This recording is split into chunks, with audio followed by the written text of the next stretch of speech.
കൂടുതൽ വാർത്തകളും വീഡിയോകളും കാണാൻ ഈ ചാനൽ സബ്സ്ക്രൈബ് ചെയ്യുക. കൂടെ ബെൽ ബട്ടൺ അമർത്തുക. എല്ലാവർക്കും എൻ്റെ വിനീതമായ നമസ്കാരം.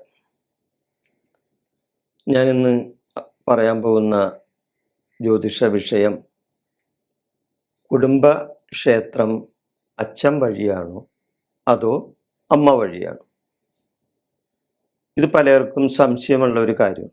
എന്നെ പലരും പല പ്രാവശ്യവും വിളിച്ചു ചോദിക്കുന്ന ഒരു കാര്യം. ഒരു ദിവസം ഒരാളെങ്കിലും വിളിച്ചു ചോദിക്കും കുടുംബക്ഷേത്രത്തെ പറ്റി.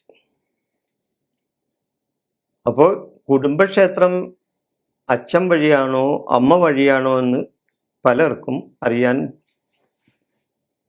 കഴിയാത്തൊരു കാര്യമാണ്.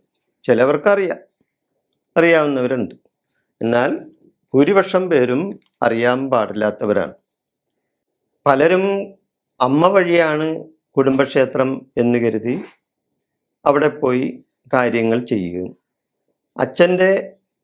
അച്ഛൻ വഴിയുള്ള കുടുംബക്ഷേത്രത്തിൽ പോകാണ്ട് അവിടെ ഒന്നും ചെയ്യാണ്ടും ഇരിക്കുമ്പോൾ അല്ലെങ്കിൽ ചെയ്യാണ്ടിരിക്കുന്ന സാഹചര്യവും പലർക്കും ഉണ്ടാകും. അപ്പോൾ അതിൻ്റെ സത്യം എന്താണ്, അല്ലെങ്കിൽ ഏതാണ് സത്യം എന്നറിയാനായിട്ടുള്ള ഒരു വിശദീകരണമാണ്. പലരുടെയും സംശയ നിവാരണത്തിന് വേണ്ടിയാണ് ഞാനിത് പറയുന്നത്.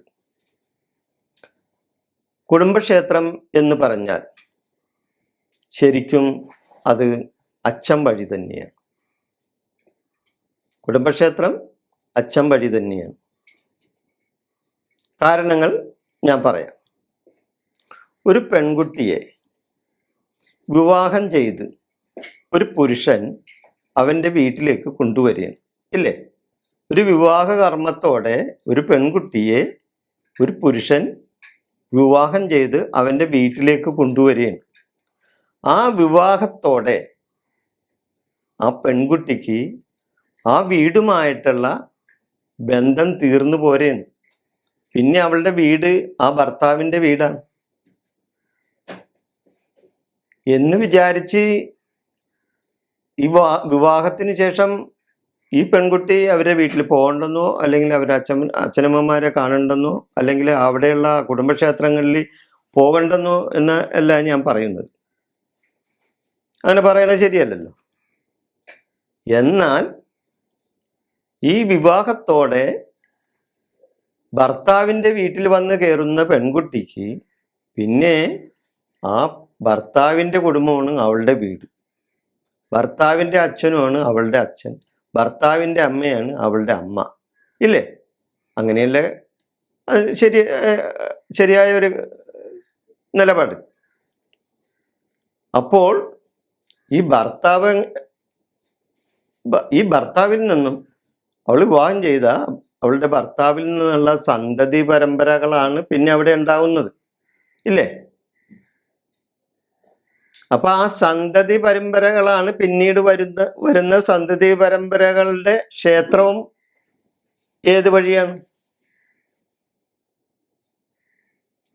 അച്ഛൻ വഴിയല്ലേ. അപ്പൊ ആ അച്ഛൻ അവരുടെ ഈ ഭർത്താവ് എന്ന് പറഞ്ഞ പുരുഷന്റെ മുൻ തലമുറ പിൻതലമുറയാണല്ലേ ഭർത്താവ്. അവരുടെ ഭർത്താവിൻ്റെ പൂർവികരുടെ പിൻതലമുറയാണ് ഭർത്താവ്. അപ്പോൾ തീർച്ചയായിട്ടും ഈ കുടുംബക്ഷേത്രം ഏതാണ്? ഈ ഭർത്താവിൻ്റെ കുടുംബക്ഷേത്രമല്ലേ.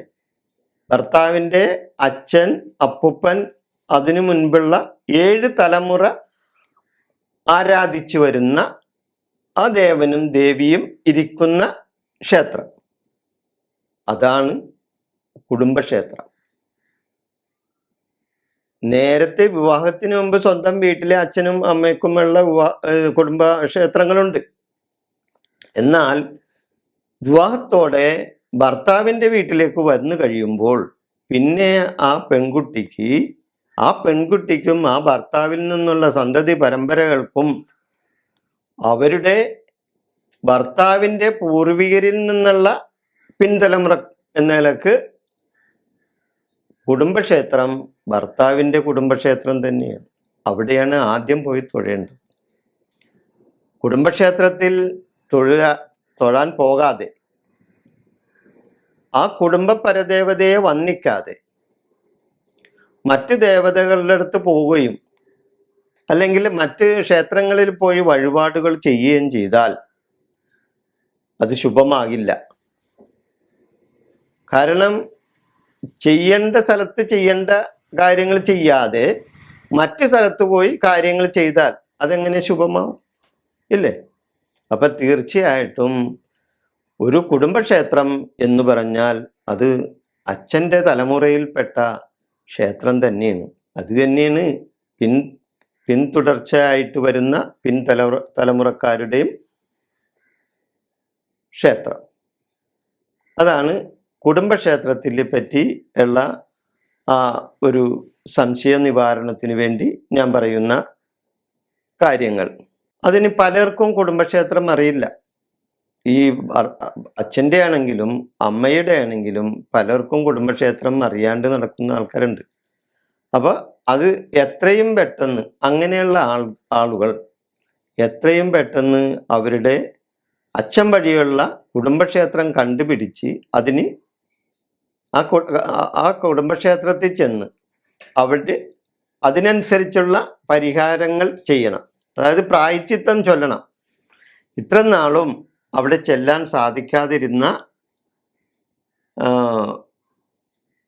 കുടുംബക്കാർ അവിടെ ചെന്ന് പ്രായശ്ചിത്തം ചൊല്ലി പരിഹാരങ്ങൾ ചെയ്യണം.